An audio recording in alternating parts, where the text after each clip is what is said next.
that more is better. I want to take a little bit of that home. So he takes it into his tent, and the story concludes where he loses his life because he makes that choice. But he makes a choice because he believes that lie, that more is better, and that shining is going to make me happy. Having is happiness. I go to grab it and I go. And he had some consequences because of it. We turn to the New Testament. We find the early church is forming.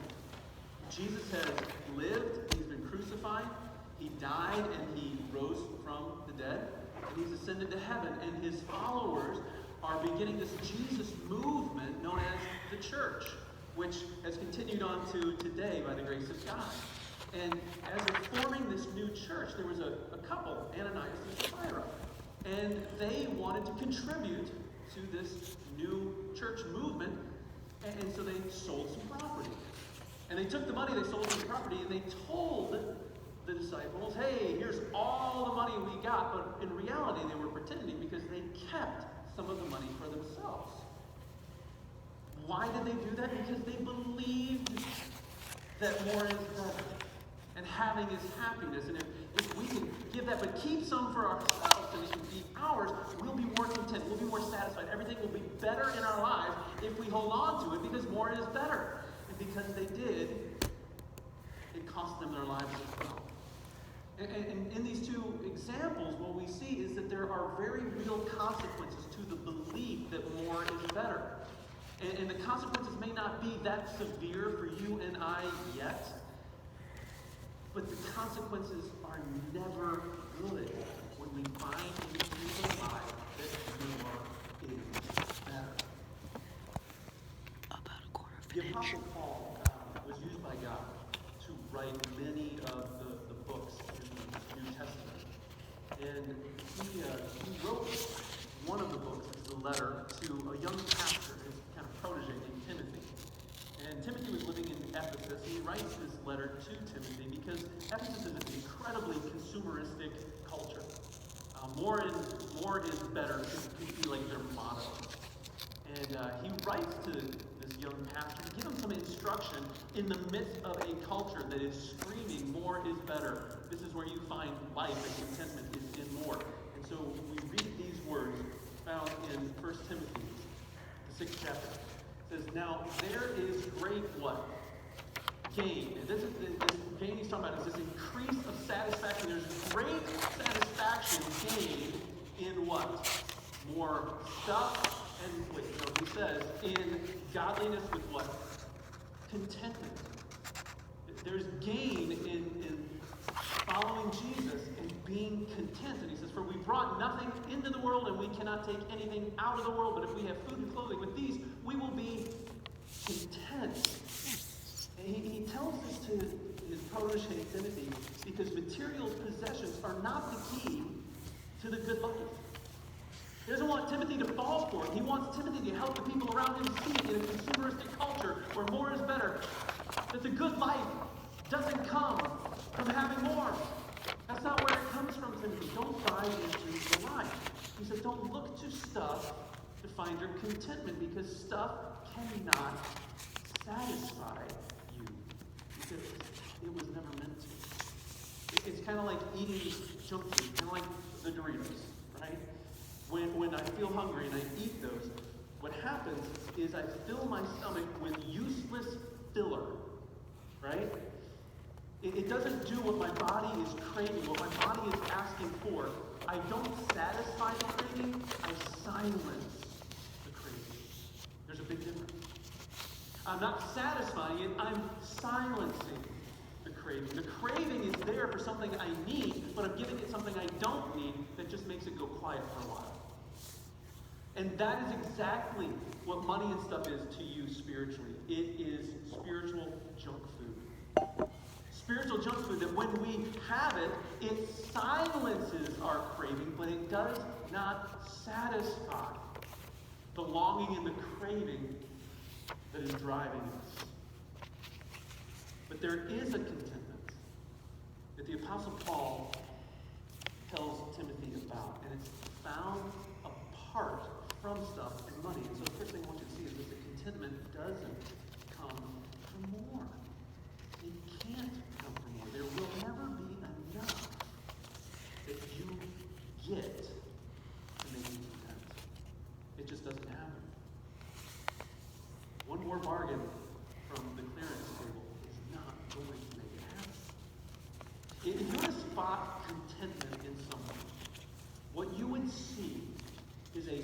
satisfied, listen, heart, whether they had the newest, the best, the most, or hardly anything at all, their heart would be satisfied in spite of all of it.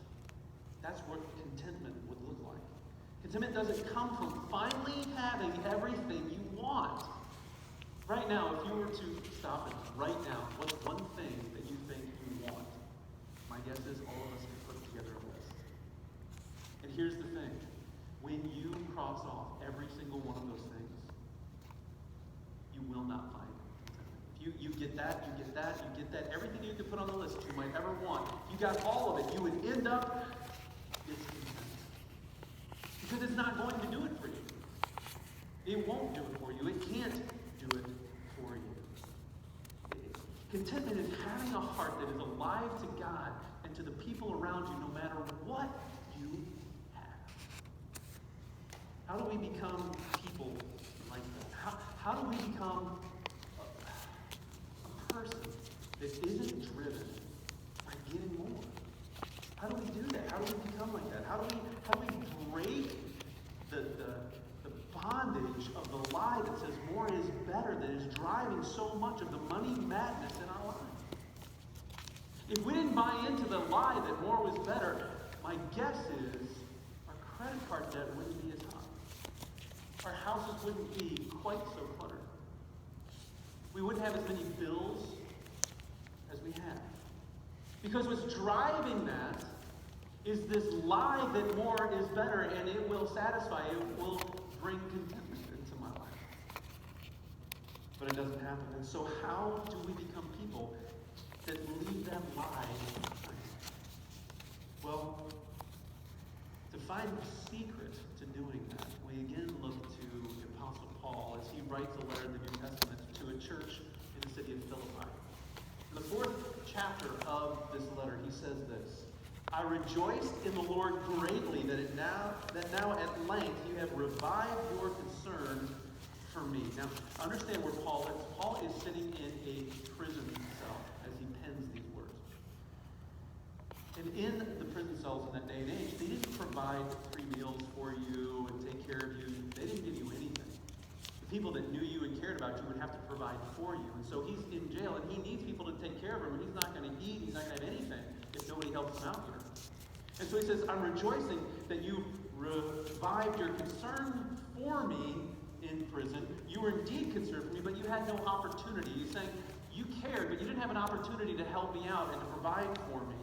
And then he says, not that I am speaking, this is so powerful, of being in need, for I have learned in whatever situation I am to be content. He's learned how to be content. No matter what's going on, he says. He says, I know how to be brought low and I know how to abound. He's saying, listen, I've lived with hardly anything. And I've lived with excess. And I know how to live in either situation. He says, in any and every circumstance. Listen, whatever your circumstance is, it's included in what he's talking about right here. Whether you're having a good season or you're having a really rough season right now. No matter what the season is, in any and every circumstance, I have learned the secret of facing plenty and hunger, abundance and need. He says, I've learned contentment that doesn't depend, listen, on what I've got or how much I have. It doesn't matter if I've got a lot or I've got a little. And what's really, really profound in this is he doesn't say, I've learned how to be content even when I don't have a lot.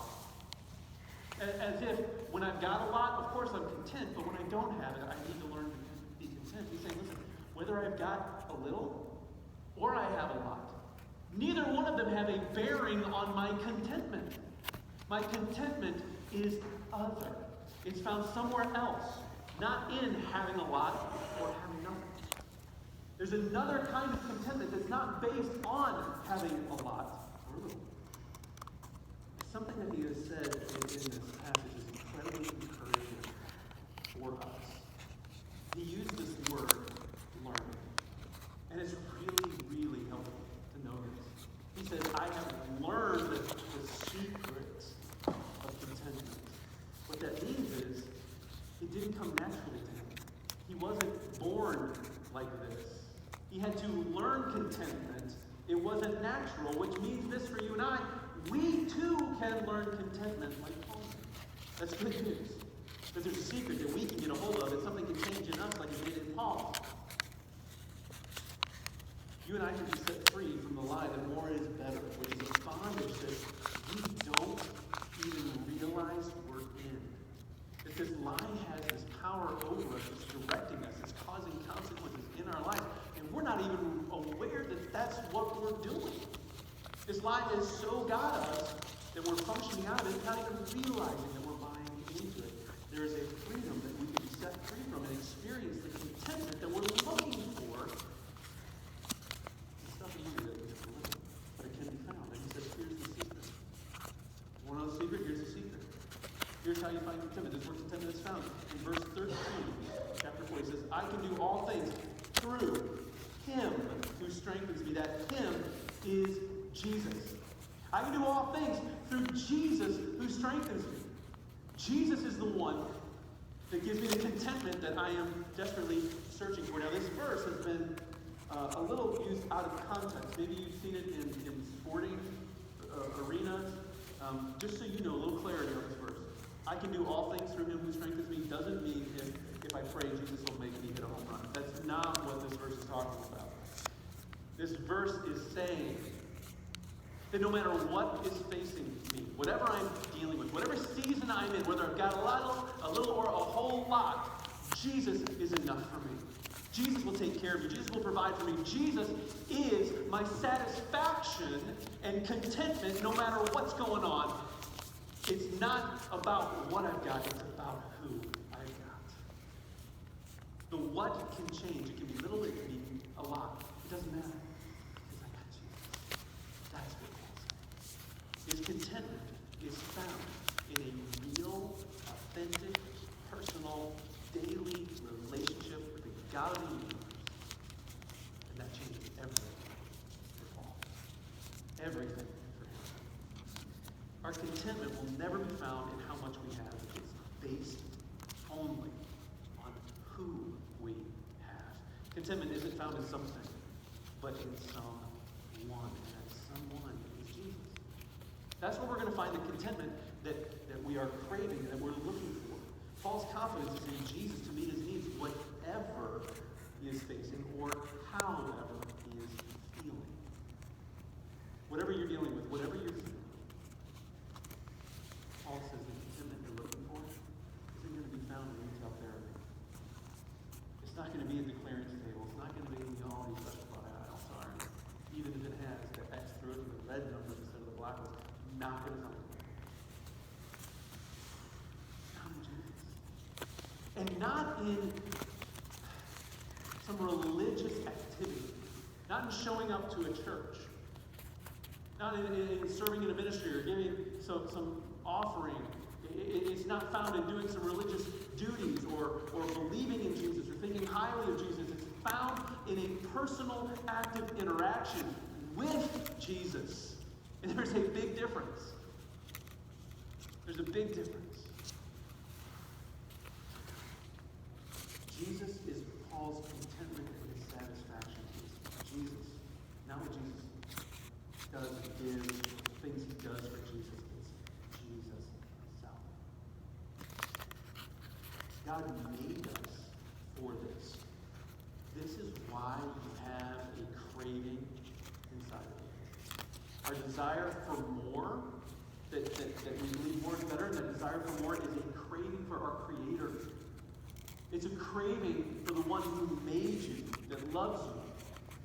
That soul ache, that soul longing inside of you that we try to stuff in with filler and useless stuff is a craving and a desire for Jesus. It's the only thing that will satisfy the soul of a person. It's kind of like the compass. It was built into the bottom of the hilt of my survival knife that I got when I was like 8 years old out of the back of a magazine. Rambo was big, and so my brother and I got these cool survival knives where you could unscrew the hilt, and inside of it was, the fishing line and the hooks and the chainsaw that you could pull out and, cut like a 1/4-inch branch. It was so cool. And on the hill there was that compass. And I don't know if it ever pointed north, but I found it not too long ago. And it's completely dried out. It was like floating in a solution. It's totally dried out. It doesn't work at all now.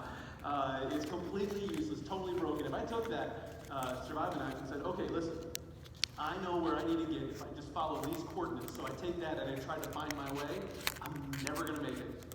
It's broken. It's not going to point me in the right direction. It's not going to get me where I need to go. You and I have a broken compass. You and I have a compass inside of us that is broken and corrupted by sin. And our direction finder is off course. It's broken. The craving inside of us, the longing inside of us, we look to our compass, what will take care of it, and it points to stuff and to money. It's off course. It's broken. And we look at it, it will never point us in the right direction. We have to look to Scripture to find out where it was supposed to be pointing us before sin wrecked it. And where it's supposed to be pointing us is back to the one who made us and loves us. It's pointing us back to Jesus. Jesus has made a way for you and I to obtain what our hearts truly crave, what our hearts are built to be longing for. Through his death and his resurrection, all of us can come to Jesus and find what we've been craving all along. How it's been misunderstood by our souls and what we've longed for to stuff it with can be corrected when we find what is truly meant for. What we really crave is that personal daily interaction with Jesus. We call that. It's in that daily interaction with him that you and I, that's where we find interacting with him, that he is sufficient for everything that we face. The world's throwing stuff at you that you can't handle. Listen, you and I are not made to be able to handle it on our own. We're not going to find the things that we need and the way that we need to deal with things unless Jesus is a part of it. And it's in that daily interaction with him that we find the life that we need when everything around us is death and darkness. It's in this daily interaction with him that we're going to find a joy that isn't dependent on what's going on around us. And in the midst of sorrow, we're going to find that there is light and life and joy in the midst of it as we interact with Jesus.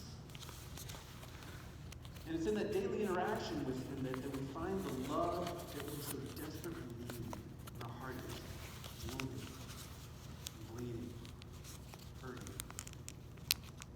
In John chapter 6, the book of John, the 35th verse, it says this: Jesus said to them, I am the whatever.